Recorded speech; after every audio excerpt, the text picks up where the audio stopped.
au moment même, en tant que dirigeante dans la salle de conférence, j'ai signé les papiers du divorce. C'était terminé. J'ai appelé mon père, un puissant milliardaire.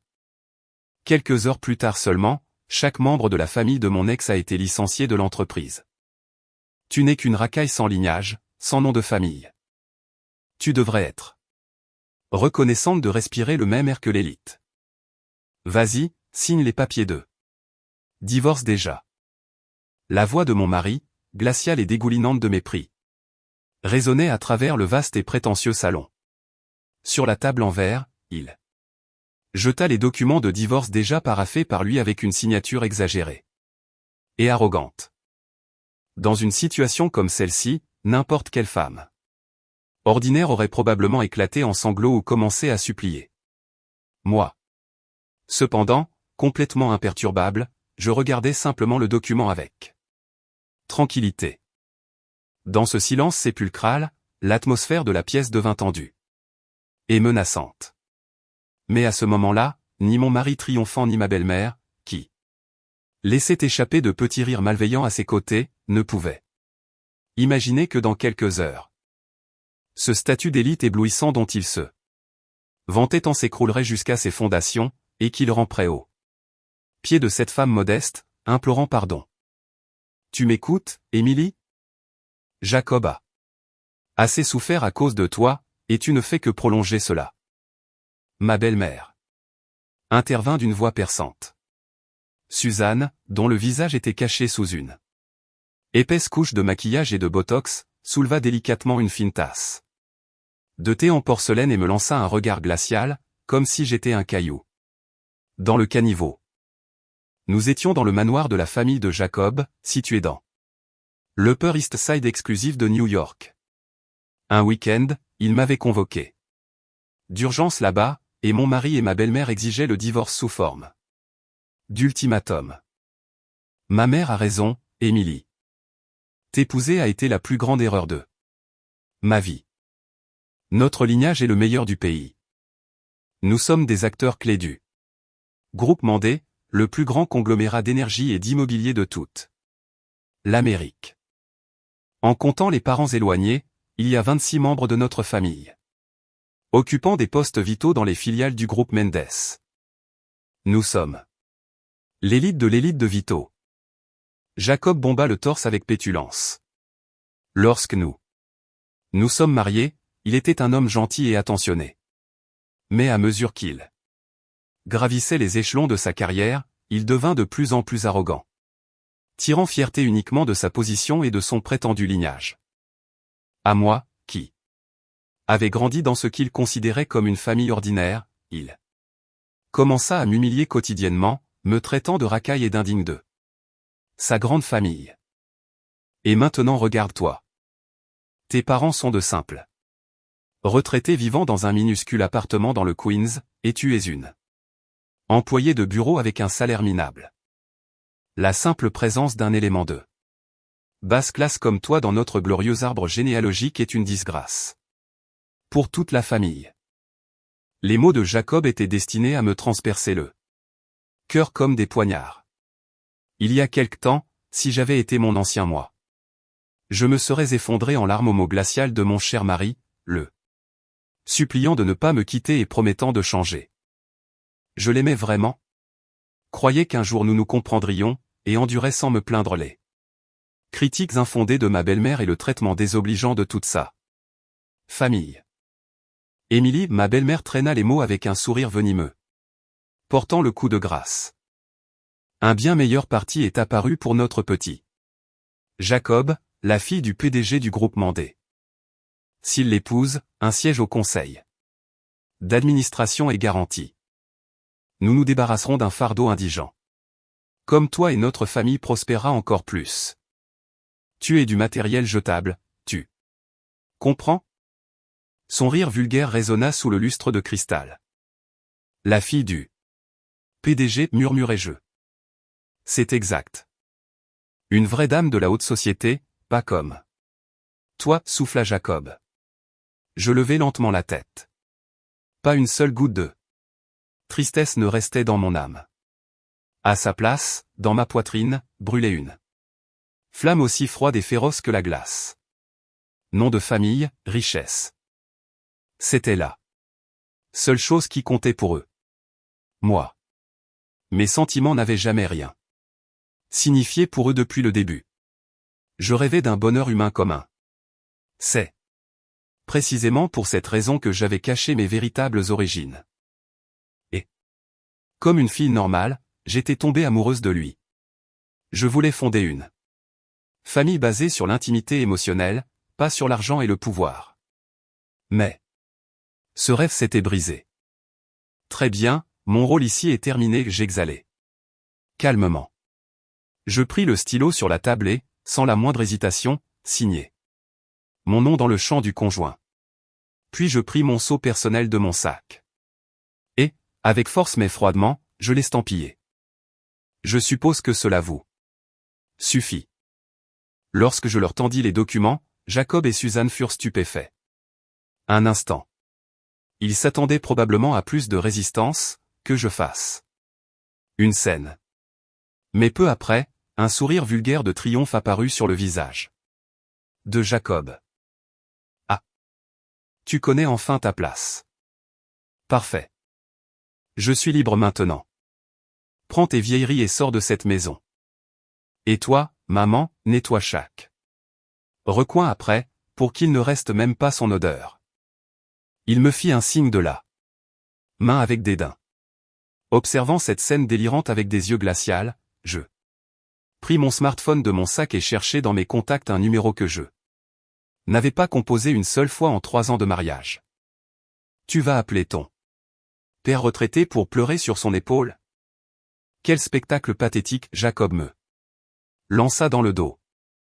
Ne faisant aucune attention à ses railleries, j'appuyai sur le bouton d'appel. Cela ne sonna qu'une fois. Immédiatement, une voix gravée, autoritaire, mais néanmoins surprise, résonna à mon oreille. Émilie, c'est étrange que ce soit toi qui appelles. Un sourire que ni Jacob ni sa mère n'avaient jamais vu apparu sur mon visage. Froid et impitoyable. Papa, oui. Mes yeux sont ouverts. J'ai besoin de ton aide. Immédiatement, ces mots devinrent le signal qui jetterait ce clan arrogant dans le plus profond abîme de l'enfer. C'était le signal du commencement de la fin. À travers le téléphone, je sentis qu'Alexander Mandé, président du groupe Mandé et l'une des figures les plus influentes de l'économie américaine, retenait son souffle à l'autre bout du fil. Je comprends.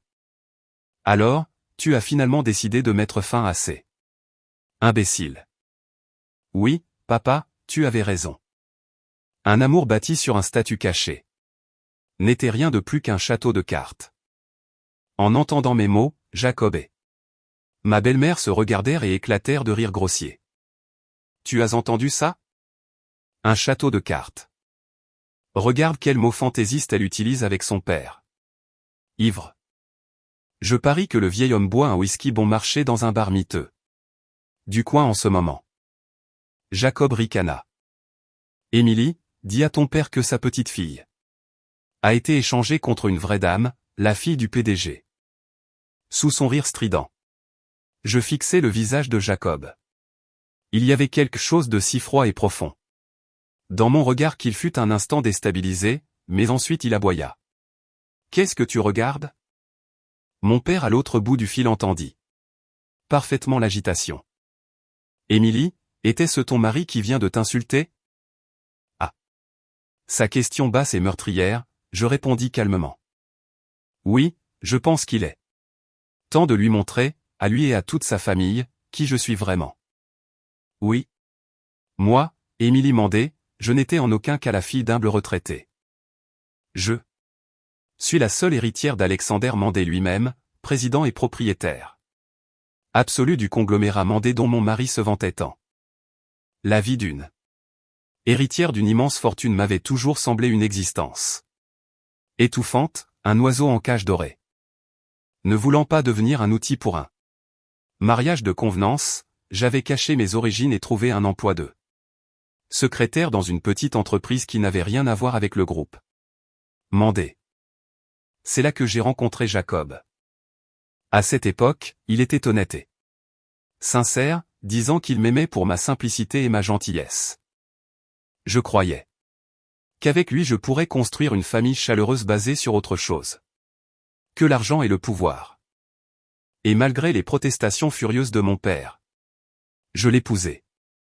Mais tout tourna mal quand Jacob obtint un poste dans l'une des petites filiales du groupe Mendes, ayant accès au nom de l'entreprise. Il changea complètement, devenant vaniteux et arrogant. Mais le plus surprenant fut que Jacob, utilisant sa position et ses contacts, commença à placer l'un après l'autre de ses parents, son oncle, son cousin, même des membres éloignés de sa famille dans des entreprises tierces du groupe Mandé. Au total, 26 personnes, comme des parasites, s'attachèrent à l'immense organisme de la corporation, utilisant son nom pour vivre dans le luxe et exploiter sans vergogne ses ressources. Papa, tout son clan, 26 personnes sont des parasites dans les petites structures du groupe Mandé. Pourrais-tu faire un nettoyage? H. Certainement. 5 minutes. Non, 3 minutes suffiront. J'éradiquerai ces parasites qui profanent le nom des Mandés jusqu'au dernier. Merci, papa.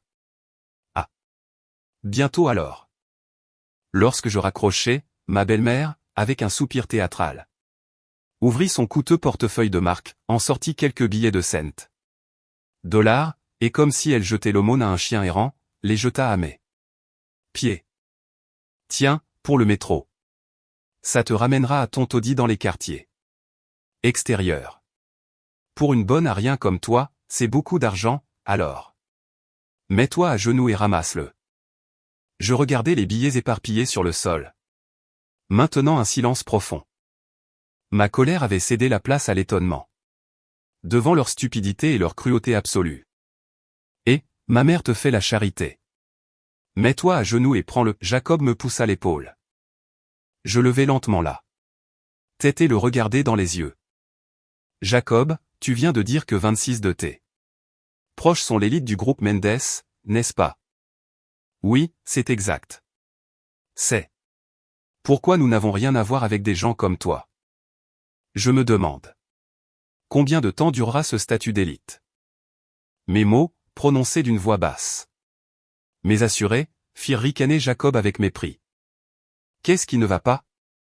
Tu n'arrives pas à supporter la défaite? Je suis l'homme qui épousera la fille du PDG et deviendra un cadre supérieur. Les malédictions d'une mendiante ne m'affectent pas. Eh bien, seulement tant que tu le peux. Sans toucher l'argent par terre, je me retournai et me dirigeai vers la porte du salon. À cet instant, le smartphone de Jacob se mit à sonner stridemment. Sur l'écran brillait le nom au directeur RH, un appel du chef des ressources humaines. Week-end.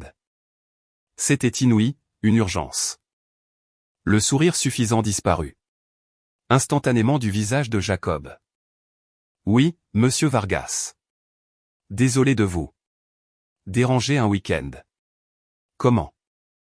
La voix de Jacob tremblait et se brisait pitoyablement. Entendant son bégaiement derrière moi, je me permis un sourire froid. Le rideau se levait.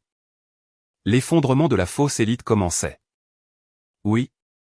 Monsieur Vargas. Qu'avez-vous dit? Jacob se pencha, humilié, vers le téléphone, et une sueur froide perla sur son front. Pour un employé ordinaire, un appel du chef des RH un week-end était comme un coup de tonnerre. Demain. Première chose le matin, au siège, à l'étage exécutif. Oui, compris. J'y serai. Sans faute. Après avoir raccroché, Jacob fixa le vide, abasourdi pendant quelques secondes. Le voyant, Suzanne courut vers lui, alarmée. Qu'y a-t-il, mon cher? Pourquoi cette mine déconfite? As-tu fait quelque chose de mal? Ils m'ont dit de me présenter au RH demain à la tour Mendes et à l'étage exécutif, où nous sommes normalement interdits d'accès. En entendant cela, les yeux de la belle-mère s'écarquillèrent, mais bientôt son visage s'illumina. Oh, sûrement. Que la nouvelle de tes fiançailles avec la fille du directeur est parvenue au plus haut niveau. Peut-être qu'ils te nommeront directement chef de département. Bien sûr, bien sûr. C'est ça. Avec mon talent et un soutien si solide, c'est tout naturel. Mon heure est enfin venue. Sa capacité d'auto-illusion était étonnante. Je regardais la scène en silence sans dire un mot. J'avais l'impression d'assister à un pitoyable spectacle de clown. Il ne pouvait même pas imaginer que le pouvoir auquel il s'accrochait si désespérément disparaîtrait d'un seul mot de mon père. À ce moment-là, la sonnette retentit. Avec insistance et rudesse. Sans attendre de réponse, la porte s'ouvrit avec un claquement et quelqu'un fit irruption dans le hall. Jacob, tu n'as pas encore mis cette femme vulgaire à la porte? Accompagnée d'un cri strident, la sœur de Jacob, Jessica, apparut. Elle aussi, utilisant les relations de son frère, avait obtenu un faux emploi de secrétaire dans une entreprise tierce du groupe Mandé, et se comportait comme si elle appartenait à l'aristocratie. Jessica, en me voyant, me regarda comme si j'étais un insecte et se pinça le nez de manière exagérée. Burke, toi la pauvreté. Quand tu seras parti, notre arbre généalogique sera enfin purifié. Ma nouvelle belle-sœur sera la fille du PDG du groupe Mandé lui-même. Rien que de penser à toi, une secrétaire analphabète. Ça me rend malade. Exactement. Tu contamines l'air de notre famille d'élite. Alors disparaît aussi vite que possible, la belle-mère acquiesça. Jacob, les bras croisés, me regarda de haut. Tu as entendu Émilie? Une racaille comme toi ne réussira jamais dans ce monde. Demain, j'ai été convoqué au siège. C'est le début de ma grande ascension. Alors disparaît avant de devenir un obstacle pour moi. Les insultes pleuvaient les unes après les autres. Mais je ne répondis pas. Je les regardais simplement avec des yeux froids. Mon profond silence et mon calme semblèrent les déstabiliser. Jessica éleva la voix, agacée. Qu'est-ce que c'est que ce regard? Si tu as quelque chose à dire, dis-le. Non, je n'ai rien à vous dire. Je m'en vais. Alors que je me retournais pour partir, Jessica me saisit rudement par l'épaule. Attends un instant. Tu n'as rien volé d'eux. Précieux, n'est-ce pas? Elle arracha le petit sac de mes mains, le retourna. Et en vida tout le contenu sur le sol. Mon portefeuille, ma trousse de maquillage et mes mouchoirs s'envolèrent, et avec un bruit sourd, une petite broche en or qui roulait hors d'une boîte en velours noir tomba sur le sol. Au centre était finement gravé l'emblème du groupe Mandé. Ce n'était pas une épinglette d'entreprise normale. C'était une broche exclusive en or massif 24. Carats que seul le président de la corporation et les membres de sa famille avaient le droit de porter. En la voyant, l'expression de Jacob changea. Et qu'est-ce que c'est? C'est l'emblème du groupe Mandé, mais je n'en ai jamais vu un comme ça. Émilie, tu l'as volé? Bien sûr qu'elle l'a fait. Elle voulait l'utiliser pour faire de la lèche à la fille du directeur. Où as-tu eu ça? J'appelle la police, cria Jessica comme si elle m'avait pris en flagrant délit. Je me penchai et ramassai calmement la broche en or. Je la nettoyai soigneusement avec un mouchoir. Je l'ai regardée et dit, c'est à moi. Les gens comme vous ne comprendront jamais la valeur de cette pièce. Des excuses. Pathétique de mendiante. Elle a dû acheter un faux sur Canal Street. Oui. Absolument.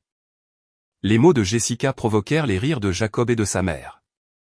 Je décidai de ne pas discuter davantage et ramasser mes affaires en silence. Je voulais qu'ils connaissent la vérité au moment de leur plus grand désespoir. Tu vas au siège demain, n'est-ce pas, Jacob? Oui. Et tu y es interdite, même si tu te tiens sur les mains. Eh bien, j'attends ça avec impatience. J'avais Déjà la main sur la poignée de la porte lorsque le smartphone de Jessica, dans son sac, se mit à sonner comme un fou. Oh, c'est mon mari. Il est censé jouer au golf avec des partenaires, Jessica répondit avec agacement. Mais la seconde suivante, le sang se vida de son visage trop maquillé. Quoi? Non, ce n'est pas possible. Le directeur a fui et la société est en faillite. Son cri désespéré résonna dans la maison soudainement silencieuse. Moi, sans regarder en arrière, je sortis dans la rue où soufflait un vent d'automne froid. Les gigantesques rouages avaient déjà commencé à tourner, et ils prenaient de la vitesse. Impitoyablement. La grande purge des 26 parasites avait commencé. L'air froid de l'automne fouettait mon visage alors que je quittais la maison de Jacob. Derrière moi, j'entendais encore les cris hystériques de Jessica, mais je ne me retournai pas une seule fois. Cet après-midi-là, je n'allais pas dans mon modeste appartement loué, mais dans la suite pentouse d'un hôtel super luxueux. Appartenant au groupe Mandé, offrant une vue panoramique sur la skyline de New York, juste sur Park Avenue. Bienvenue, mademoiselle Emily. Quand les portes de mon ascenseur privé s'ouvrirent, je fus accueilli par Bernard, un majordome vétéran qui était à mon service depuis des années, avec une profonde révérence. Merci, Bernard. Je suis désolé pour ce dérangement de dernière minute. Ne dites pas ça, madame. Monsieur Alexander est très heureux que vous soyez enfin revenu à votre place légitime. Marchant sur la moquette moelleuse, je m'enfonçai dans un canapé de l'immense salon. L'arôme du thé exclusif, fraîchement infusé, semblait nettoyer de ma peau l'odeur de déterge bon marché, qu'il avait imprégné pendant les 3 dernières années. À ce moment-là, mon smartphone vibra vulgairement sur la table. L'écran affichait des dizaines de messages de Jacob. La société du mari de Jessica a fait faillite. C'est toi, sorcière de bas étage, qui a maudit notre famille. Je parie que tu es dans ton taudis en train de pleurer avec tes parents. Bien fait pour toi. Demain, j'ai mon entretien avec la direction. Peut-être qu'ils me nommeront directeur de zone. Nous sommes de mondes différents, secrétaire analphabète. Les messages étaient infestés de ces railleries cruelles et enfantines. De plus, un message vocal furieux de ma belle-mère arriva. Emily, à cause de toi, Jessica n'arrête pas de pleurer. En compensation des dommages émotionnels, tu vas nous transférer l'intégralité du fonds de retraite de tes parents, voleuse. Les insultes se succédaient. Mais je ne répondis pas. Je ne ressentais même pas de mépris. Seul un sourire froid apparut sur mes lèvres face à leur stupidité insondable. La malédiction de la sorcière. Oui, peut-être. Sauf que la malédiction qu'ils avaient attirée sur eux-mêmes était due à leur propre avidité. La faillite de la société du beau-frère n'était pas un accident. Immédiatement après mon appel à mon père, le groupe Mendes avait coupé tous les contrats avec eux à la racine. Pour une entreprise parasite qui vivait exclusivement en facturant le géant. Cela signifiait une ruine instantanée. Et ce n'était que le début de la purge. Des 26. Un autre message de Jacob arriva. Et, ne m'ignore pas si tu es jalouse. Dis-le, c'est tout. Écoute, faisons ça. Sois à l'entrée principale de la tour. Mandez demain à 9h. Je te laisserai me voir entrer par l'entrée exécutive. VIP. Regarde avec tes petits yeux pauvres. Pleure. C'est ma dernière preuve de pitié. Je te laisserai respirer l'air de la vraie élite. Quelle ironie. M'inviter à assister à sa propre exécution. Bernard appelait je. Le majordome s'approcha immédiatement. Oui, madame. Demain à 9h, je vais au siège. Dites à mon père que, comme prévu, il doit autoriser mon accès à l'étage exécutif. Ce sera fait. Les ordres de licenciement de vos proches qui parasitent le Groupes ont déjà été donnés. Demain matin, ils seront tous exécutés. Simultanément. J'acquiesçais, satisfaite. Jacob semble croire aveuglément qu'il va épouser la fille du PDG, faites en sorte que M. Martinez soit également présent demain. À votre service, le PDG était furieux que son nom soit utilisé si effrontément. Il y assistera avec grand plaisir. L'histoire du mariage avec la fille du PDG, à laquelle Jacob s'accrochait comme un noyé à une branche, était une complète invention. Lui-même avait répandu la rumeur au travail qu'en raison de son talent brillant, le PDG l'avait remarqué pour épouser sa fille. Ces rumeurs parvinrent aux oreilles de sa mère et de sa sœur, se transformant dans leurs esprits en un fait indéniable. Dehors, la nuit new-yorkaise, illuminée et vibrante, s'étirait. Dans le quartier financier, la tour du groupe Mandé s'élevait majestueusement, le gratte-ciel que Jacob prévoyait d'entrer avec tant de faste demain. Je pris une gorgée de mon thé et retournai mon téléphone. Très bien, Jacob. Demain, je te laisserai pleinement savourer la terreur de ce monde d'élite que tu adores tant. Le lendemain matin, sous un ciel bleu impeccable, une scène incroyable se déroula devant le siège du groupe Mandé. À 9h pile, lorsque j'arrivai au gratte-ciel, il n'y avait pas que Jacob qui m'attendait. « Qu'est-ce que tu fais ici ?» Une voix pleine de malice murmura à mon oreille. Dans l'immense hall revêtu de marbre de Carrare, où des milliers d'employés de haut niveau passaient pendant l'heure de pointe du matin, un cri strident résonna. Je me retournai et vis Jessica avec le visage déformé par la rage, et Suzanne, la belle-mère, avec l'expression d'une sorcière. Le fait qu'elle soit là était une véritable surprise. Jessica me saisit fermement le bras et, sans se soucier des gens autour, commença à crier.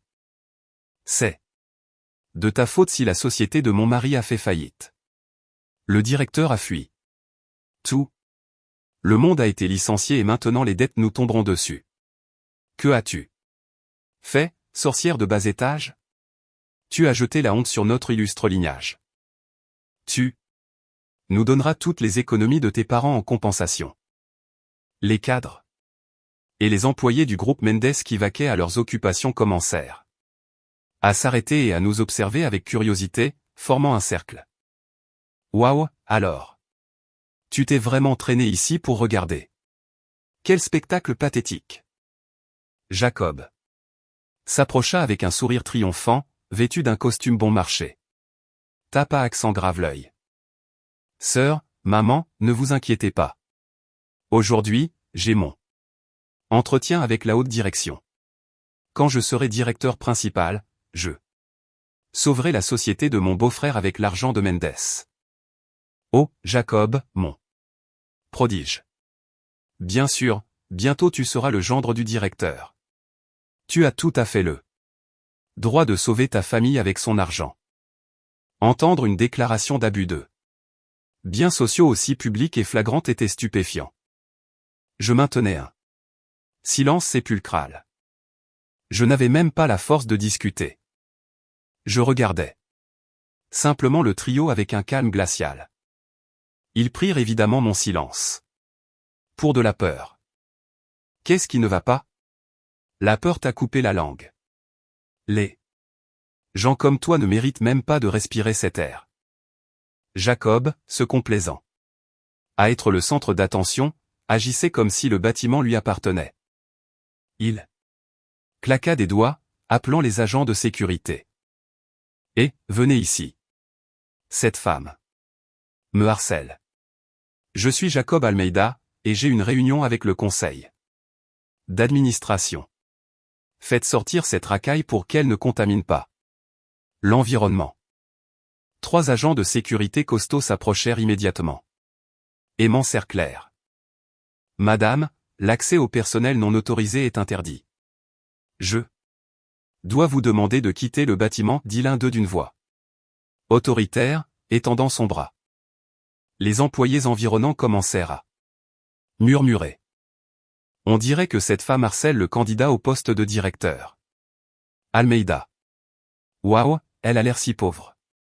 Elle doit être folle. Des accusations. Publiques, entourées de sécurité. Cela semblait être une impasse. Ah, bien fait. Pour toi. Jetez-la dans la rue, Jessica et Suzanne applaudirent.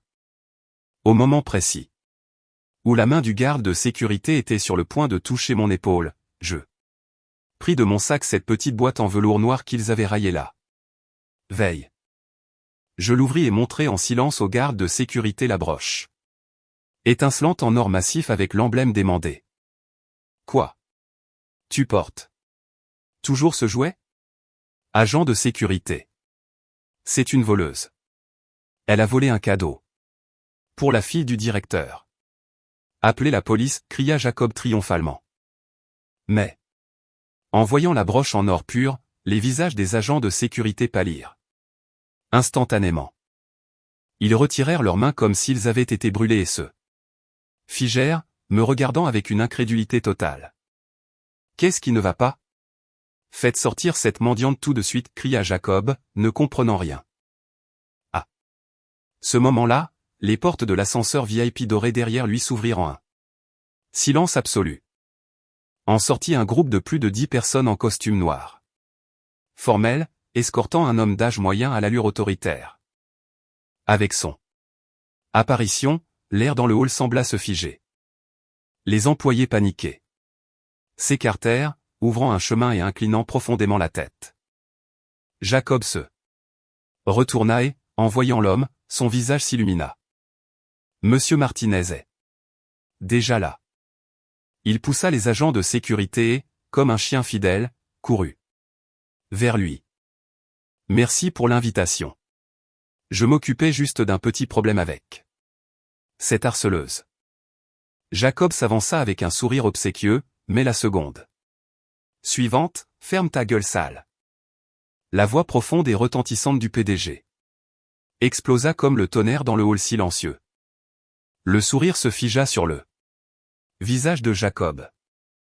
Le regard du PDG n'était pas fixé sur lui, mais par-dessus son épaule, directement sur moi, et les mains du PDG tremblaient visiblement. Le rugissement de Monsieur Martinez, le numéro 2 du groupe Mandé, résonna. Jacob fut surpris, mais il interpréta complètement mal ses paroles. Avec un sourire obséquieux, il balbutia, « Pardonnez-moi, Monsieur Martinez. Je vais ordonner que cette femme soit jetée dehors tout de suite. » Et, sécurité, qu'est-ce que vous faites là? Le PDG est en colère. Faites sortir cette racaille d'ici. Oui. Oui, Monsieur Martinez, la belle-mère s'approcha rapidement. Cette femme harcèle mon petit Jacob par jalousie de son mariage imminent avec votre fille. L'envie d'une vraie dame la ronge parce qu'elle n'est personne. Ces mots étaient si absurdes et déplacés que je continuais à maintenir un silence profond, les observant froidement. Ce n'était plus du mépris. C'était comme contempler une tragédie-comédie. Le visage du PDG, à son tour, était devenu écarlate, un mélange de colère et de pure terreur. Il repoussa Jacob d'une brusque poussée et marcha vers moi, tremblant. Monsieur Martinez, balbutia Jacob, tombant au sol. Sous la poussée. La seconde suivante, cet homme influe doté d'un immense pouvoir s'inclina profondément, presque à 90 degrés, devant moi. Et pas seulement lui. Toute son escorte de plus de 10 cadres baissa la tête en synchronisation, comme un seul homme. Mademoiselle Émilie, je vous implore de me pardonner de vous avoir fait attendre mes plus sincères excuses. Sa voix agitée résonna dans le hall silencieux. À ces mots, les milliers d'employés assistant à la scène se figèrent et se tinrent au garde à vous. Bonjour, Mademoiselle Émilie. Le cœur de salutation fit trembler les murs du hall. Un son guttural et inarticulé s'échappa de la bouche de Jacob. La belle-mère et la belle-sœur étaient pétrifiées, la bouche ouverte, incapables de comprendre ce qu'elles voyaient.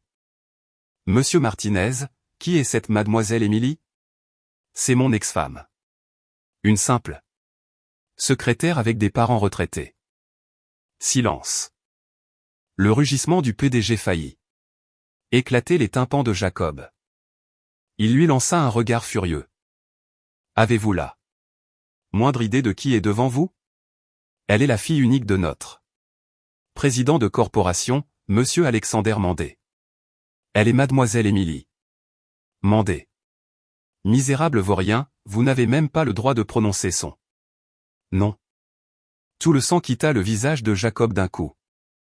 Suzanne s'effondra à genoux. Le coûteux sac de marque de Jessica tomba sur le sol. La fille d'Alexander Mandé. Les mots pénétrèrent lentement leur cerveau primitif. La femme qu'il venait d'appeler secrétaire analphabète et matériel jetable se révélait être l'héritière du gigantesque conglomérat qu'il parasitait. Non. Ce n'est pas possible, Jacob recula, les dents claquant. Tu as dit que tu avais grandi dans une famille humble. Je m'approchai à pas lents et le regardai de haut. Quand ai-je dit que j'avais grandi dans une famille humble? J'ai dit que mes parents étaient retraités. Le reste est le produit de ton imagination, basée sur mon simple style de vie. Ma voix était de la pure glace. Je n'ai pas vu le besoin de révéler ma véritable identité à des gens qui ne jugent les autres que par leur argent et leur statut. Mais maintenant, tout est fini. En entendant cela, Jacob secoua frénétiquement la tête, paniqué. Non. C'est un malentendu. J'ai été trompé.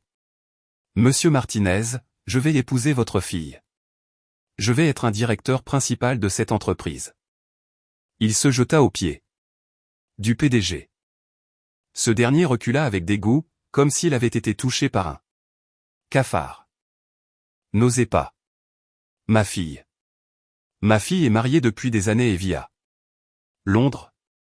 Jusqu'à hier, je ne savais même pas qu'un employé aussi insignifiant et misérable que vous figurait sur la liste de paix. Le visage de Jacob devint blanc comme cire. La belle-mère et la belle-sœur étaient paralysées, retenant leur souffle. Toute sa légende concernant son mariage avec la fille du PDG et sa brillante carrière, dont il s'était vanté, se révélait être le fruit de ses délires de grandeur, et venait d'être démantelé en public. Alors, pourquoi ai-je été convoqué au siège aujourd'hui? Demanda Jacob d'une voix tremblante. À ce moment-là, les portes de l'ascenseur VIP derrière moi s'ouvrirent à nouveau silencieusement. En voyant la personne qui sortait, toutes les personnes présentes retinrent leur souffle, y compris le PDG lui-même. 2. L'ascenseur émergea lentement un homme plus âgé au regard perçant, appuyé sur une canne à pommeau d'argent. Il portait un costume sombre impeccablement coupé. Et à chacun de ses pas, l'air dans le vaste hall semblait scintiller de tension. Monsieur Alexander, le PDG, le deuxième homme le plus puissant de la société, s'agenouilla et inclina la tête. Au même instant, les milliers d'employés présents s'inclinèrent profondément, comme mus par un seul ressort. Personne n'osa lever les yeux. Alexander Mandé, le leader absolu du gigantesque empire commercial, un pilier de l'économie américaine, et mon père. Lui, sans même jeter un coup d'œil aux employés prosternés, marcha directement vers moi. Son regard glacial s'adoucit un instant. Émilie, je suis content que tu sois revenue. Par toi-même. Père, je suis désolé de vous avoir causé des soucis. Je souris calmement et incliné légèrement la tête. Mon père acquiesça, satisfait. Père. Son père. Jacob recula, marmonnant de manière incohérente comme s'il avait vu un fantôme. L'ampleur de ce qui se passait était trop grande pour son esprit pathétique. À cet instant, Jessica, qui avait été abasourdie, sauta en laissant échapper un rire hystérique. Vous ne nous dupez pas. Quel président? Quoi? Une héritière. Elle a réalisé que nous allions découvrir ses mensonges et a engagé un vieil acteur pour s'en tirer. Jacob, réveille-toi. Cette mendiante ne peut pas être de l'élite. Ce vieil homme est probablement un sans-abri. Qu'elle a ramassé à la gare routière de Port Authority. C'était une insulte. Tellement suicidaire que je ne pris même pas la peine de répondre. Je la regardais simplement avec une compassion silencieuse. Cette femme stupide ne comprenait pas qu'elle venait de signer sa propre condamnation à mort. Misérable créature, cria le PDG depuis le sol à ma place. Il se leva d'un bond, le visage déformé par la panique. Insensé, comment osez-vous parler à Monsieur Alexander Mandé de cette façon? Pensez-vous vraiment que vous en sortirez vivante? Vous venez de déclarer la guerre au groupe Mendes. En voyant la fureur du PDG et la tension des agents de sécurité, Jessica et Suzanne comprirent enfin qu'elles faisaient face au véritable propriétaire de la corporation. Lançant un cri étouffé, elles s'effondrèrent de nouveau sur le sol, tremblant convulsivement. Mon père lança à Jessica un regard de mépris absolu, comme s'il regardait des ordures, et frappa le sol une fois avec sa canne. Toi. Sa voix sembla émerger des profondeurs de l'enfer. Es-tu ce Thiago Almeida? Jacob? Jacob sursauta. L'homme qui a traité ma fille unique de secrétaire. Analphabète et de racaille, qui l'a traité comme une domestique et qui a traîné une plaie de parasite avec lui pour ternir le nom des Mendes? Non, c'est un malentendu. Beau-père, je veux dire Alexander, j'aime Émilie. Émilie, s'il te plaît, dis quelque chose. Nous étions mari et femme. Jacob, le visage trempé de larmes et de morve, tenta de ramper vers moi, mais les gardes du corps de mon père l'arrêtèrent immédiatement. Je le regardais de haut avec la froideur d'un iceberg. Jacob, hier tu étais si fier que 26 de tes proches faisaient partie de l'élite du groupe Mandé. En entendant cela, il frissonna. Mon père prit un dossier épais des mains de Bernard et le jeta aux pieds de Jacob. Tu penses que c'est un simple malentendu? Du jour au lendemain, un audit complet a été mené sur les 26 parasites qui s'accrochaient à notre groupe grâce à toi. Et qu'avons-nous trouvé? Détournement de fonds, commissions illégales, fausses factures, abus de pouvoir, harcèlement de subordonnés, une véritable porcherie. Se cachant derrière le nom des Mandés. Vous avez fait tout ce que vous vouliez. Le peu de sang qui restait sur le visage de Jacob disparut complètement. Ce n'était plus un simple scandale familial. C'était une affaire criminelle de grande ampleur dans laquelle tout son clan de 26 personnes était impliqué. Allons-nous tous être licenciés, balbutia Jacob, accablé de désespoir. Mon père laissa échapper un rire froid. Licencié? Ne vous leurrez pas.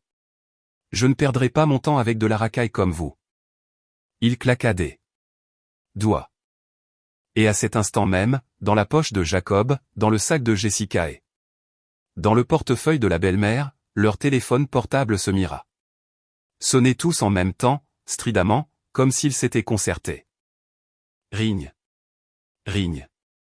Plusieurs sonneries se fondirent en une symphonie macabre dans le vaste hall. C'était comme la sirène annonçant l'exécution de tout leur lignage.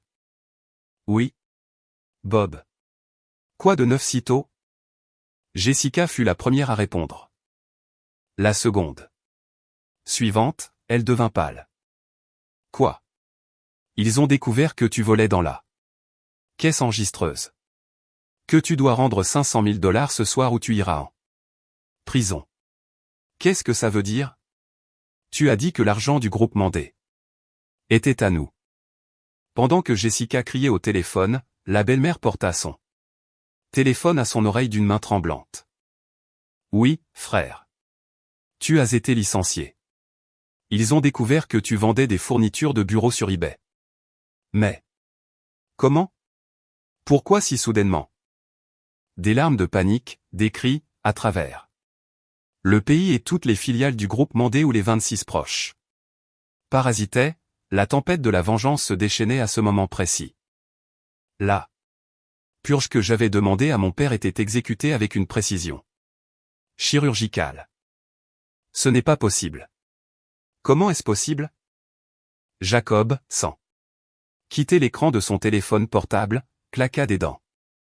Sur l'écran clignotait « Directeur RH ». Alors qu'il s'apprêtait à appuyer sur le bouton vert avec son doigt tremblant, une voix froide parla. Vous n'avez pas besoin de répondre à cet appel. Jacob leva les yeux et vit un homme élégant d'âge mûr émerger de la foule. C'était son patron direct, Monsieur Carlos Vargas, le chef des ressources humaines, le même homme qu'il croyait le promouvoir. Monsieur Vargas, vous êtes là. S'il vous plaît, expliquez au président que tout cela est une erreur. J'ai été convoqué pour un entretien de promotion. Jacob essaya de se jeter sur lui, mais le directeur des RH lui lança un regard de dégoût et lui jeta une épaisse enveloppe au visage. Entretien? Ne me faites pas rire, parasite. Je vous ai fait venir ici pour vous remettre personnellement, en présence du président et du PDG, votre lettre de licenciement pour faute grave. Vous, Jacob Almeida, et les 26 membres de votre famille qui avez abusé du nom demandé. Êtes sommairement licenciés à l'instant même, bien sûr, sans le moindre sou d'indemnité. À ces mots implacables, Jacob se figea, les yeux exorbités. Mais cela ne s'arrêtait pas là. De plus, le préjudice économique total que vous avez infligé au groupe Mandé au cours de ces années, en ajoutant les détournements de fonds, les fausses factures et autres infractions, s'élève à 25 millions de dollars. Cette somme sera recouvrée auprès de tous les membres de votre clan, sous la forme d'une responsabilité solidaire. Si vous ne pouvez pas la payer, entre vous tous, vous irez directement en prison. 25 millions de dollars. Un cri pitoyable s'échappa de la gorge de Jacob. 25 millions de dollars, un chiffre que ni lui ni tout son lignage d'employés médiocres ne pourrait payer, même s'il vivait 3 vies. Son statut d'élite s'était évaporé, ne laissant derrière lui qu'une dette astronomique et la stigmatisation d'être des criminels. Le visage de Jacob, déformé par le désespoir, rougit d'une rage folle. Il fixa ses yeux injectés de sang sur moi et hurla, Émilie, tout ça. C'est toi qui le fais. Tu l'as planifié depuis le début. Si tu étais une héritière si riche, pourquoi ne l'as-tu pas dit? Tu aurais pu nous donner quelques millions et tout aurait été résolu. Tu m'as trompé exprès pour me coller cette dette? Tu es un démon, une sadique sans cœur. Un torrent d'insultes immondes sortit de sa bouche, essayant de me rejeter toute la faute, essayant de se faire passer pour la victime. Mais je ne dis pas un mot. Je le regardais simplement en silence, mon expression inchangée. Il ne méritait même plus de réponse. Dis quelque chose. Rends-moi ma vie. Rugissant comme un animal blessé, il tenta de se jeter sur moi. Mais avant qu'il ne puisse me toucher, les agents de sécurité l'immobilisèrent et le plaquèrent au sol de marbre. Laissez-moi partir. Je vais tuer Seth. Assez de ce cirque devant ma fille, dit mon père d'une voix glaciale en frappant sa canne. Tandis que Jacob, immobilisé au sol, crachait des injures, le directeur des RH ajusta sa cravate et ajouta soudain, « Oh, au fait, monsieur Almeida, nous avons découvert à quoi vous dépensiez l'argent volé à l'entreprise. » Jacob se raidit. Avec cet argent sale, vous avez loué un appartement de luxe dans le quartier de Meatpacking pour une petite amie et l'avez couverte de cadeaux de créateurs de haute couture chaque mois. En entendant cela, Jessica et la belle-mère, qui pleurèrent inconsolablement, levèrent soudain les yeux. Je plissai légèrement les yeux. Des rivières de sueur commencèrent à couler sur le visage de Jacob. Bien plus que lorsqu'il a pris la dette de 25 millions de dollars. Attendez, M. Vargas, ce n'est pas. S'il vous plaît, ne le dites pas. Nous avons même eu la gentillesse d'inviter un témoin.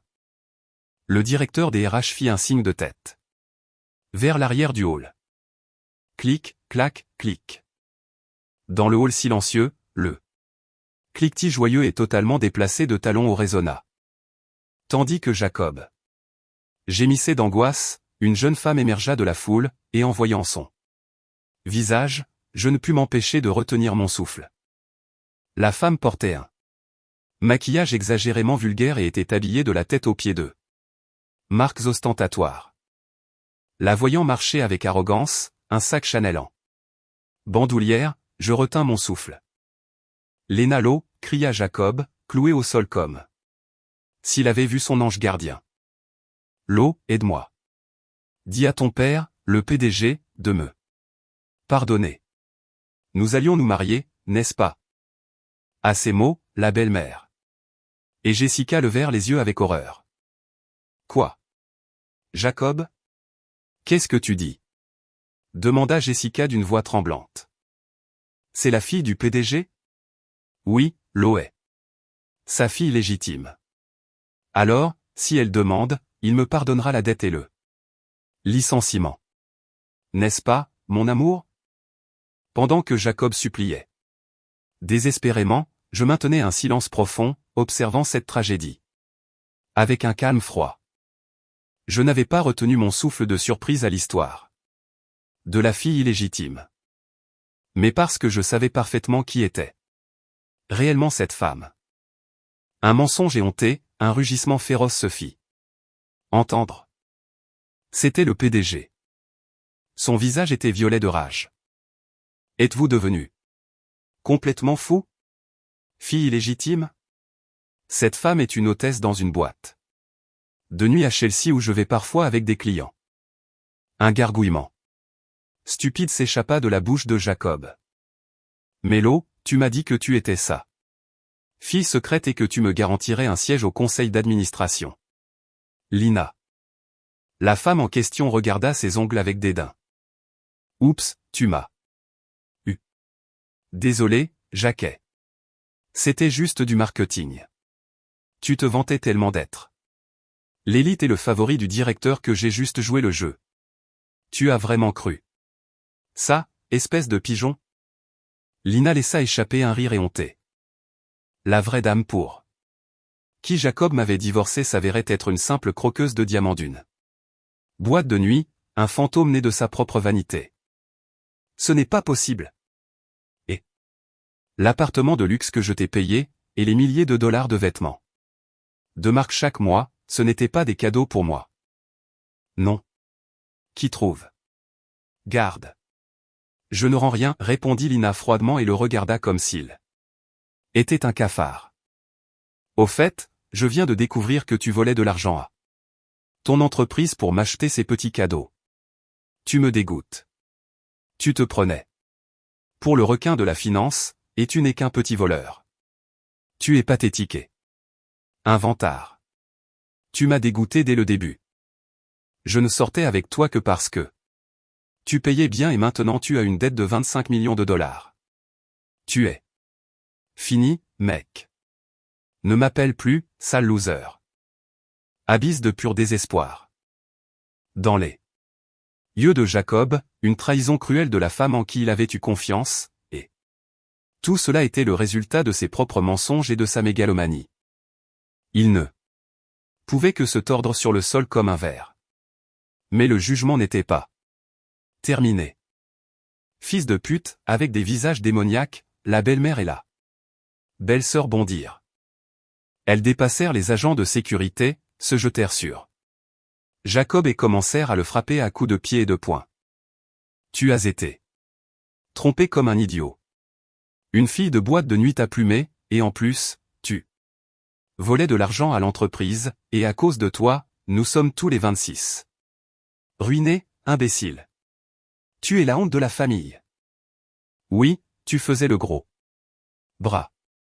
Et maintenant, à cause de toi, l'entreprise de mon mari est en faillite. Et ils nous ont collé une dette de 25 millions de dollars.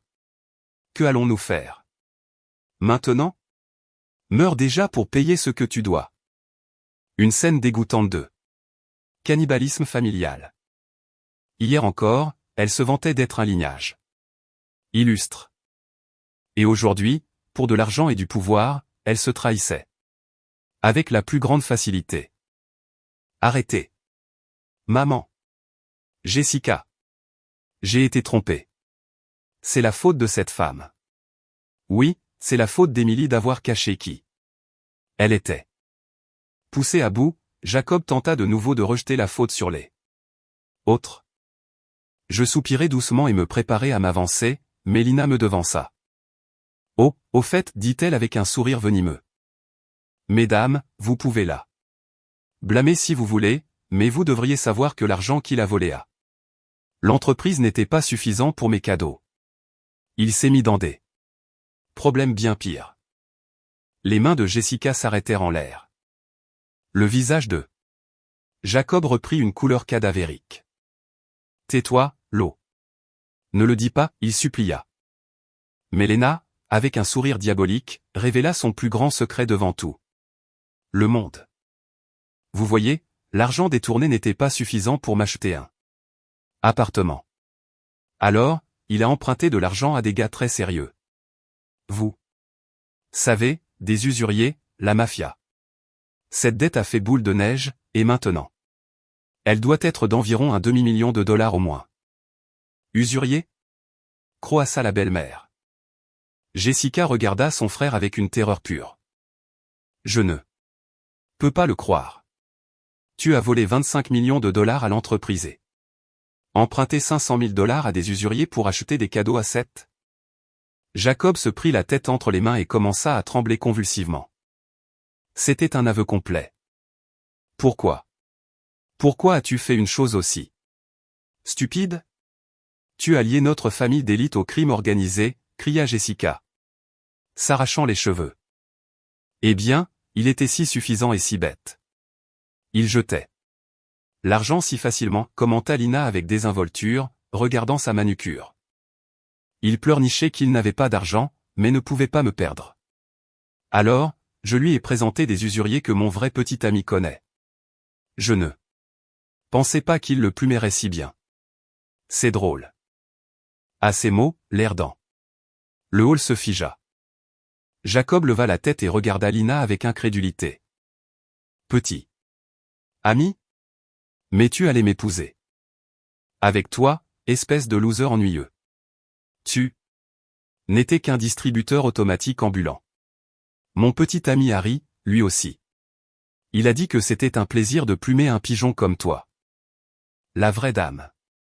Pour qui Jacob avait tout sacrifié se révélait être l'appât mis en place par des usuriers mafieux. Il n'avait été qu'une simple, pathétique marionnette entre leurs mains, le comble de la stupidité. Tu m'as trompé. Il se frappa la tête contre le sol, criant à voix haute. Puis, affolé, il bondit sur ses pieds et fixa ses yeux injectés de sang sur moi. Émilie, tu as entendu? Je suis là. Victime. Elle m'a trompé et m'a forcé à m'endetter. Tu es ma femme, donc tu es obligé de payer la moitié de cette dette de 500 000 dollars à la mafia. Demande à ton père, le président, de la payer. Même au bord de l'abîme, il restait un homme égoïste et éhonté. Un instant il m'humiliait, et maintenant il exigeait l'accomplissement du devoir conjugal. C'est exact. C'est ta faute d'avoir caché qui tu étais. Alors, tu paies les 25 millions, sale racaille. La belle-mère cria de manière incontrôlable. Je soupirai silencieusement. J'attendais que leur cri se calme un peu, et d'une voix glaciale, je prononçai la sentence. Jacob, as-tu déjà oublié ce que tu as fait hier? C'est papier de divorce que tu as signé et jeté à mon visage hier après-midi, ils ont été déposés au bureau du greffier du comté en urgence et sont déjà considérés comme valides. En entendant cela, Jacob fut pétrifié. En d'autres termes, légalement, nous ne sommes plus rien l'un pour l'autre. Et les dettes privées contractées pour le jeu où les amants ne sont pas la responsabilité partagée des conjoints. Selon la loi, je ne suis pas obligé de payer un seul centime de tes dettes. Non, c'est un mensonge. Ce n'est pas un mensonge. Tes dettes sont ton problème et le problème de ta famille qui t'a tant gâté. Quand j'eus fini l'affaire froidement, Jacob laissa échapper un sanglot de désespoir et commença à s'étouffer. La belle-mère et la belle-sœur, vidées d'eux leur force, gisaient sur le sol, gémissant faiblement. HMPH, le mot arrogance ne suffit même pas à le décrire, dit mon père froidement, frappant sa canne. Votre agression sur les coffres des mandés sera chèrement payée. Monsieur Vargas. Les autorités ont-elles été informées? Oui, monsieur Alexander. Toute la documentation prouvant les détournements de fonds a déjà été remise à l'unité correspondante du FBI. Le directeur des RH s'inclina. Le FBI, murmura Jacob. Non, pas le FBI. S'il m'arrête, ma vie est finie. Émilie, s'il te plaît. Demande à ton père de ne pas aller plus loin. Il essaya de ramper vers moi. Nouveau. À ce moment-là, au loin, le hurlement aigu des sirènes se fit entendre. Des voitures de police et non pas une ou deux lumières bleues commencèrent à clignoter sur les fenêtres du hall. Ah! Jessica cria brièvement. Mais ceux qui entrèrent dans le hall n'étaient pas des policiers ordinaires. Une douzaine d'hommes robustes en civil, au regard perçant, avancèrent directement vers nous. Et en voyant l'homme menant le groupe cette fois-ci, ce fut la maîtresse Lena qui cria. Crime financier du FBI, tchou, dit l'homme en montrant son badge. Le rideau tombait définitivement, et pas seulement pour Jacob. Des agents en civil de la brigade des crimes financiers du FBI envahirent le vaste hall du siège de Mendes. En voyant le détective en chef, Lina, la maîtresse, laissa échapper un cri étouffé. Mais ce qui la terrifiait n'était pas le détective, mais l'homme qu'il tenait menotté derrière lui, flanqué de deux agents. Rafa! Cria Lina. L'homme musclé, couvert de tatouages et avec des signes évidents de contusion, pouvait à peine tenir debout. Je vois que vous vous connaissez, dit le détective froidement en s'adressant à Lina. Hier, nous avons arrêté 7 individus pour suspicion d'usure, de menaces et d'extorsion. Et pendant l'interrogatoire, il nous a raconté des choses très intéressantes. Vous, Lena, étiez de mèche avec lui, et vous avez extorqué $500 000 à ce gars. Là-bas, Jacob Almeida. Et vous saviez parfaitement que c'était de l'argent volé à cette entreprise et vous aviez l'intention de continuer à l'extorquer. C'est de la complicité de fraude et d'extorsion. Non, je ne sais rien. Il a tout fait. J'ai juste reçu des cadeaux. Vous pourrez nous donner vos explications. Au commissariat. Nous avons beaucoup de preuves. Sur un signe du détective, un autre officier saisit Lina et lui passa des menottes en acier froid au poignet. Ne me laissez pas partir.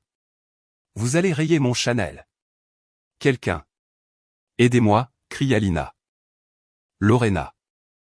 Mais elle fut traînée vers la sortie sans merci. Ainsi s'acheva, sans aucune gloire, l'histoire de la femme fatale qui avait plumé Jacob. Le détective se tourna vers lui. Et maintenant pour vous? L'acteur principal, Jacob Almeida. Nous avons un mandat d'arrêt pour des crimes continus de détournement de fonds, de fraude et de gestion déloyale. Un son comme celui d'un jouet cassé sorti de la gorge de Jacob. Lorsque le détective le saisit par le bras pour le menotter, Jacob commença à se débattre comme un fou. Laissez-moi partir. Je suis l'élite. J'allais être directeur au groupe. Mandé. Ces menottes bon marché ne sont pas pour moi, cria-t-il et résista. Mais il ne restait aucune trace de l'homme qui, la veille encore, m'avait dit. Avec dégoût, quelqu'un comme toi est une disgrâce pour notre grande famille. Il était devenu un criminel pathétique. Tais-toi, Émilie. Tu es ma femme. Une femme devrait défendre son mari. Dis-leur que tout cela est une erreur. Tu as oublié? Je t'ai rendu service en t'épousant, sale racaille. Même menotté, il continuait à m'insulter jusqu'à la fin. Il refusait d'admettre sa culpabilité et blâmait les autres. Je le regardais simplement en silence. La résistance passive est inutile, cria le détective, le poussant au sol. À ce moment-là, la belle-mère et la belle-sœur, qui avaient été paralysées, se jetèrent sur lui. Avec fureur, mais pas pour le défendre. C'est de ta faute si tu t'es mêlé à cette garce et si tu as commencé à voler. Tu as ruiné nos vies, imbécile. Misérable. Oui, tu as fait le gros bras. Et maintenant, à cause de toi, nous devons 25 millions de dollars. Que allons-nous faire? J'espère que tu pourriras en prison. Elles lui frappèrent la tête alors qu'il était déjà menotté. Une scène dégoûtante. Elle, qui avait également parasité l'argent demandé, rejetait maintenant toute la faute sur Jacob pour sauver leur propre peau. C'était le vrai visage de leur illustre lignage. La police les sépara. Jacob, le visage trempé de larmes et de morve, fut traîné vers les portes tournantes. « Émilie, aide-moi » Son cri agonisant s'estompa derrière les portes. Automatique, noyé par le son des sirènes. La belle-mère et la belle-sœur, qui restaient, s'effondrèrent au sol avec un regard perdu dans les yeux. C'est fini. Notre vie de luxe est finie, murmura Jessica. Ne vous méprenez pas. Intervint mon père, qui avait observé en silence. La belle-mère et la belle-sœur sursautèrent. Mon père les regarda comme si elles étaient de la racaille. Vous pensiez vraiment qu'envoyer Jacob en prison laverait vos péchés? Quoi? La belle-mère leva vers lui un visage déformé par la terreur. J'ai déjà dit que les preuves des crimes des 26 membres de votre clan ont été recueillies. Assez. Mo, le directeur des RH, qui était derrière lui, s'avança, ouvrit un dossier et commença à lire d'une voix monotone et froide. Suzanne Almeida a reçu des dépôts réguliers et des cadeaux de luxe de son fils, sachant qu'il provenait de fonds détournés de l'entreprise. Jessica Almeida, abusant de sa position au secrétariat, a gonflé les budgets des entrepreneurs tiers, facturés au groupe Mendes, détournant des fonds vers une caisse noire. Montant fraudé. Environ 500 000 $. Crime de fraude et participation nécessaire au détournement de fonds. En entendant cela, Jessica roula des yeux et s'évanouit. Non, ce n'est pas vrai. Jacob nous a trompés. La belle-mère essaya aussi de se justifier. Mais à ce moment-là, du fond du hall, un nouveau groupe de personnes en costume sombre s'approcha d'elle. Leur regard était froid et dénué d'émotion. Dans leurs mains, ils portaient d'épais porte-documents avec le sceau des États-Unis. Qui êtes-vous maintenant? Murmura Jessica, reprenant conscience, terrifiée.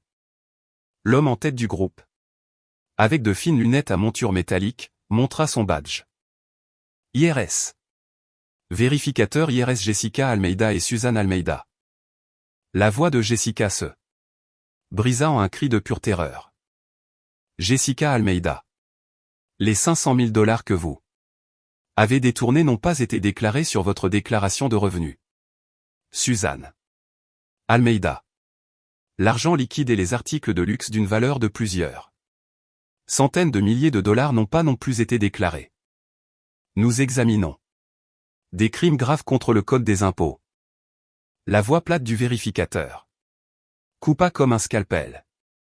Ce n'étaient pas des cadeaux de famille. Assez d'excuses. Nous avons une ordonnance du tribunal pour la saisie des biens.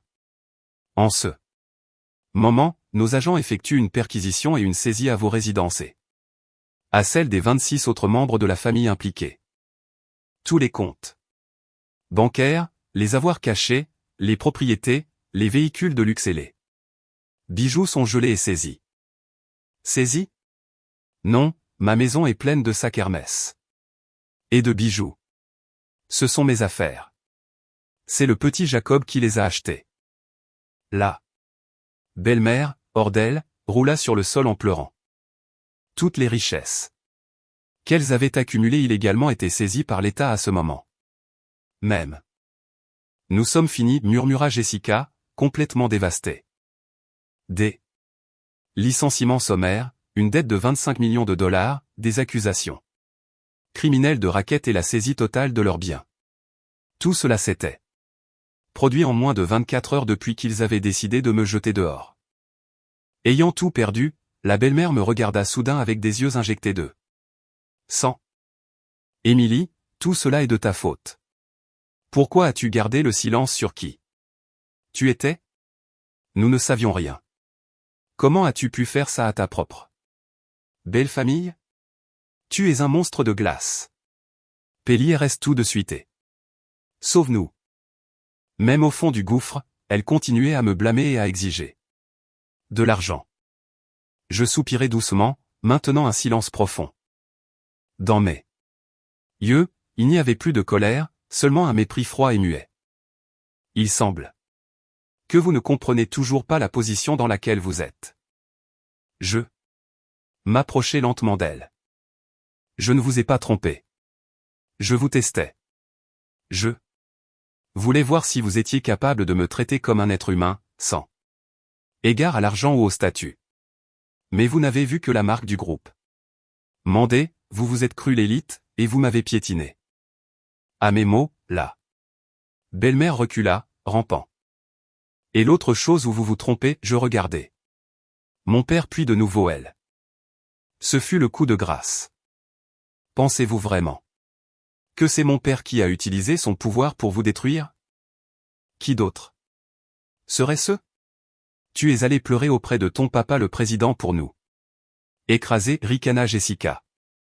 Comme vous êtes stupide, répondis-je froidement. Le directeur des RH s'avança et, après s'être incliné devant moi, ouvrit un autre dossier. Permettez-moi de clarifier. Mademoiselle Émilie n'est pas seulement la fille du président. Dans l'entreprise où travaillait mademoiselle Jessica et votre mari, ainsi que dans les 26 autres filiales où votre famille parasitait, dans toutes ces entreprises.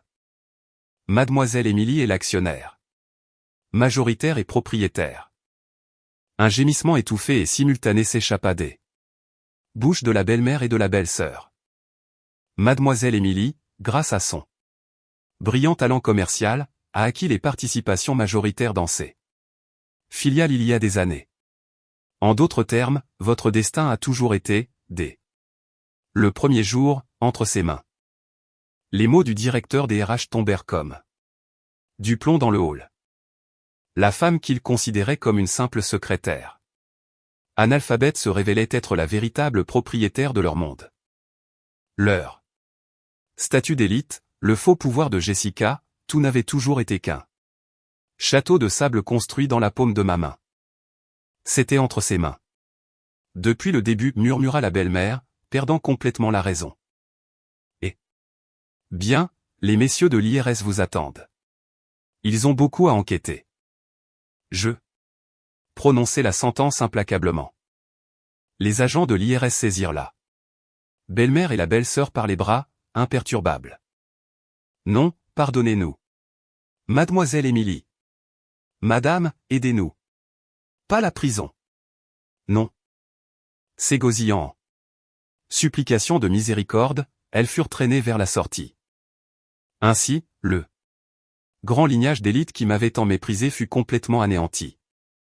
Le silence retomba dans le hall. Mon père me tapota l'épaule avec satisfaction. Travail impeccable, Émilie. Tous les parasites ont été éliminés. Oui, papa. Mais il reste encore un peu de saleté à ramasser. Un sourire prédateur se forma sur mon visage. À ce moment-là, le téléphone portable de Bernard, qui se tenait derrière moi, sonna. Il répondit brièvement, hocha la tête et me tendit une tablette. Madame, comme prévu, l'équipe Mandé Realty et l'huissier sont arrivés à la résidence. Nous avons une connexion vidéo. Sur l'écran, je vis le même salon du manoir de l'Upper East Side, le même endroit où il m'avait humilié la veille. Mais maintenant, le chaos régnait. La pièce était bondée d'eux. Tous les proches qui avaient été licenciés ce même matin. Au centre, le patriarche du clan, l'oncle Bob, criait « Qui pensez-vous être? Quel droit avez-vous d'entrer chez moi? Cette maison a été payée par notre Jacob, la fierté de la famille. C'est une propriété d'élite. » Il cria aux huissiers de justice. En voyant mon visage sur l'écran vidéo, il devint encore plus enragé. « Ah, Émilie. Alors, c'est toi qui as envoyé ces voyous? Tu penses que parce qu'ils ont arrêté ton mari, tu peux prendre notre maison? Tu es une vipère. Dégoûtante. Nous ne te laisserions même pas, toi la mendiante, nettoyer les salles de bain de ce manoir. Dis à ces voyous de partir. » Les insultes passaient à travers l'écran. Je le regardais en silence, impassible. Mon calme sinistre sembla les déstabiliser, et les cris s'apaisèrent. « Avez-vous fini de vous défouler, oncle Bob ?» demandai-je d'une voix glaciale. Il sursauta. La fierté de la famille payée par Jacob. As-tu vraiment cru ce mensonge? Quelle famille pathétiquement stupide vous êtes. Avez-vous déjà vu l'acte de propriété de cette maison? À mes mots, il se figea. Je fis un signe à l'huissier de justice via l'écran. Il me tendit silencieusement un document officiel ouvert. Le voici. Un acte du bureau d'enregistrement du comté. Lisez la partie. Propriété. Quel propriétaire? Mandé Realty. Directrice générale. Mademoiselle Émilie Mandé. Un hurlement de désespoir s'échappa de la gorge de l'oncle Bob. Le reste des proches regardant par-dessus son épaule paniqua. C'était la vérité finale et dévastatrice. Il y a 6 mois, Jacob se plaignait que la vieille maison familiale tombait en ruine. Je l'aimais, par l'intermédiaire de ma société Mandé Realty, j'ai acheté ce terrain, démoli l'ancienne maison.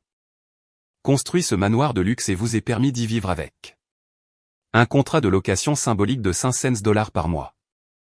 Alors Jacob nous a menti en disant qu'il avait acheté la maison avec son salaire de millionnaire? Exactement. Pour se vanter devant vous, je souris froidement. Mais le contrat de location a été résilié aujourd'hui pour non-paiement. Continue. Le locataire est en prison et a causé des millions de pertes à l'entreprise. Vous êtes maintenant des squatteurs illégaux sur ma propriété. Officier de justice, procédez à l'expulsion. Expulsez ces individus dans la rue. Et saisissez tous les meubles et articles de luxe en compensation de la dette. À mon ordre, mon bouclier. Les agents et les employés de la société de déménagement passèrent à l'action. Non, ne touchez pas à ça. Nous sommes l'élite. Mon sac Prada. Une scène dantesque se déroula sur l'écran. Les proches qui, hier, se vantaient de leur au statut étaient maintenant jetés dans la rue froide avec seulement les vêtements qu'ils portaient. Le mythe de la famille d'élite s'effondra, ne laissant derrière lui qu'une dette de 25 millions de dollars et une stigmatisation criminelle. Ce fut la fin de ceux qui avaient piétiné ma gentillesse, se noyant dans leur propre avidité. Je coupai la connexion. Le hall redevint silencieux. Magnifique, Émilie, dit mon père. Maintenant, tous les parasites ont été annihilés. Oui, papa, mais ma clôture personnelle n'est pas encore terminée. Il me regarda surpris. Bernard. Oui. Madame. La voiture est prête. Je regardais l'élégante limousine noire qui attendait à la porte tournante. La vengeance avait été servie, mais il restait encore une personne à qui je devais une conversation en face à face. Emmenez-moi au complexe de Rikeres Island. Je vais porter le coup final à Jacob. Dans le plus profond abîme de son désespoir. La lumière froide des lampes fluorescentes éclairait la salle des visites du complexe carcéral de Rikeres Island. De l'autre côté de l'épaisse vitre pare-balles, la porte en fer s'ouvrit. Avec un claquement métallique. lorsque le gardien amena le détenu dans la pièce. Je me redressai sur ma chaise. Jacob n'était plus que l'ombre de l'homme qui, la veille, s'était vanté d'être de l'élite. Il portait l'uniforme de prisonnier. Gris standard, froissé et sale. Son visage était émacié et ses yeux étaient creusés. En me voyant, il se jeta contre la vitre. « Émilie, tu es venue. Tu es venue me sortir d'ici. Pardonne-moi. J'ai eu tort. Si j'avais su que tu étais une héritière et la propriétaire, je ne t'aurais jamais fait ça. Déchirons les papiers de divorce. S'il te plaît, dis-leur de me libérer. Recommençons à zéro. » Il pleura et supplia, mais ces mots ne résonnaient que de cupidité pour l'argent et le pouvoir. Je maintenais un silence profond et glacial. Mon regard le força à se taire. Il comprit que c'était un refus absolu, et son visage se déforma de malice. « Qu'est-ce que tu regardes? Alors, tu vas m'abandonner, démon? Si tu ne m'avais pas trompé, je ne me serais pas impliqué avec cette fille et je ne me serais pas endetté. Tout cela est de ta faute. Je ne t'ai jamais aimé, fille. Pauvre et sans cœur. » Un fleuve d'insultes immondes sortit de sa bouche, mais elle ne me blessait plus. Je soupirai doucement. Jacob, hier tu as traité mes parents de retraités indigents, et tu ne les as vus qu'une fois à notre mariage, mais je veux te dire un petit secret. Sur un signe de ma part, un homme âgé émergea du coin sombre de la zone des visites de mon côté. En le voyant, Jacob balbutia, déconcerté. « Bernard, bonjour, monsieur Almeida, ou plutôt détenu numéro 4056. » Jacob reconnut mon majordome. Il l'avait vu là. Veille encore à côté de mon père au siège. Mais ce qui le paralysa, ce n'est pas cela. Celui que tu as appelé un retraité bon à rien est Bernard, qui a en fait servi notre famille pendant 40 ans, et le rôle de ma mère était joué par notre gouvernante Rosa.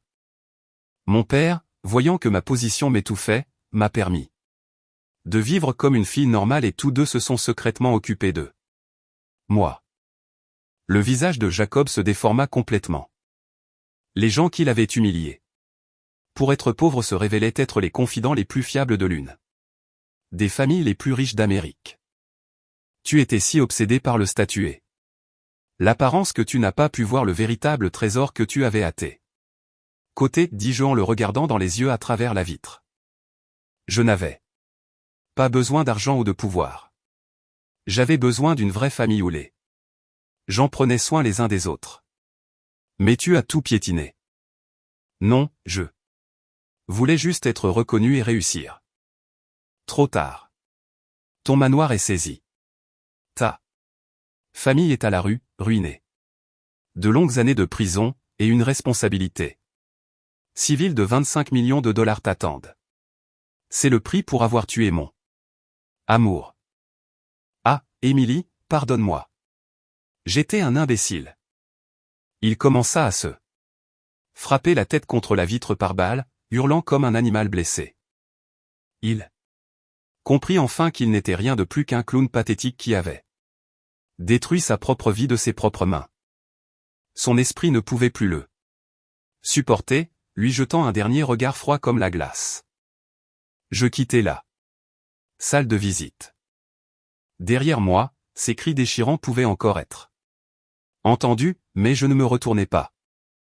Dehors, le soleil radieux d'automne brillait. Félicitations, madame. Le passé est enterré, Bernard souriant, m'ouvrant la portière de la limousine. Merci, Bernard. Oui, maintenant je peux enfin commencer à vivre ma vraie vie. J'étais sur le point de monter dans la voiture quand j'entendis une voix tremblante derrière moi. Émilie. Je me retournai et vis un visage que je ne m'attendais pas à trouver là. Le visage baigné de larmes de quelqu'un que j'avais autrefois sincèrement aimé comme une sœur. Anna. C'était la jeune sœur de Jacob, Anna, la seule de cette famille. obsédé par les apparences qui s'étaient rebellées contre eux pour poursuivre son rêve de travailler dans un magasin de fleurs de quartier. Pour cela, il la méprisait, l'appelait la risée du lignage, et l'avait pratiquement reniée. Nous, deux âmes marginalisées par cette famille, nous rencontrions secrètement pour prendre un café et nous nous comprenions parfaitement. En me voyant, Anna éclata en sanglots. Émilie, pardonne-moi, ma sœur. Mon frère et ma mère t'ont fait des choses horribles. J'ai vu aux informations les arrestations. Je savais à quel point tu étais bonne et tout ce que tu endurais de la part d'eux. Jacob, et je pensais qu'il le méritait. Mais quand j'ai réalisé que maintenant tu disparaîtrais de ma vie pour toujours, j'ai eu tellement de peine. Elle pleura et s'inclina à plusieurs reprises, même en sachant maintenant qui j'étais vraiment. Elle ne demandait ni argent ni faveur. Elle pleurait une perte humaine parce que mon départ la blessait. Je m'approchai d'elle à pas lents et la serrai très fort dans mes bras. Sœur, merci, Anna. Tes larmes me montrent que les 3 années que j'ai vécues mariée à ton frère n'ont pas été une perte de temps totale. Émilie, oui, avec Jacob et le reste de sa famille, j'en ai fini pour toujours. Mais toi et moi n'avons pas à couper les ponts. Elle me regarda étonnée, essuyant ses larmes. Mais je suis la sœur d'un fraudeur. Cela n'a pas d'importance. Pour moi, tu es ma seule et plus chère petite sœur. Anna, je dois te demander une faveur. Elle hocha frénétiquement la tête. Mandé Realty lance une nouvelle ligne d'affaires dans la conception florale de luxe et l'aménagement paysager, mais nous avons besoin d'un directeur avec un vrai talent et un instinct. Je veux que toi, avec ton amour inconditionnel pour les plantes, tu diriges ce projet. Viendras-tu travailler avec moi? Anna fut paralysée d'étonnement. 26 parasites avaient été jetés en enfer. Mais Anna, qui avait vécu honorablement et m'avait aimé sans réserve, recevait l'opportunité de diriger une division entière dans une multinationale. C'était la victoire des valeurs humaines sur l'arrogance classiste, quelque chose que sa famille n'aurait jamais pu comprendre. Ne pleure plus. C'est précisément pour cela que je te le demande. Je ne me trompe plus sur les gens. Elle pleura à nouveau et me serra dans ses bras. Elle pleurait. Mais cette fois, ce n'étaient pas des larmes de pitié, mais d'une immense gratitude et de bonheur. 6 mois plus tard, les 26 membres du clan Almeida avaient été rayés de la carte sociale. Suzanne et Jessica, étranglées par les saisies d'actifs, les amendes de plusieurs millions de dollars et les poursuites de l'IRS, déclarèrent une faillite absolue. Elles survivaient désormais en effectuant les emplois de nettoyage et de services très précaires qu'elles avaient tant méprisés. Vivant dans un immeuble délabré, en peur constante, Jacob purgeait sa peine au complexe de Riker S. Island. Personne ne lui rendait visite. On dit que parfois, dans la cour, il crie encore aux autres détenus qu'il est l'élite et l'ex-mari de la propriétaire de l'Empire, mais personne ne lui prête attention, le prenant pour un simple fou de plus. Quant à moi, j'ai repris ma véritable position de directrice générale chez Mandé Realty. La porte de mon bureau au 40e étage s'ouvrit et Anna entra, vêtue d'un élégant tailleur-pantalon moderne. Voici les designs pour le jardin vertical du hall du nouvel hôtel dans les Hamptons. Quand penses-tu, patronne? Sur son visage, il ne restait aucune trace de son ancienne tristesse. Il brillait de confiance, de professionnalisme et de pur bonheur. Splendide, Anna, je savais que je pouvais te faire entièrement confiance. Merci, ma sœur. Je veux dire, mademoiselle Émilie. Elle sourit timidement. Je regardais par l'immense fenêtre le ciel bleu clair de New York. La vraie valeur ne réside pas dans le statut, le nom de famille ou les zéros d'un compte bancaire, mais dans la chaleur des relations humaines et l'honnêteté. Je ne cacherai plus jamais qui je suis. Je suis Émilie Mandé et je marcherai d'un pas ferme et courageux vers un avenir radieux, entouré uniquement de ceux qui comptent vraiment pour moi. Le soleil de midi inonda mon bureau et je souris le sourire le plus libre et le plus sincère de toute ma vie.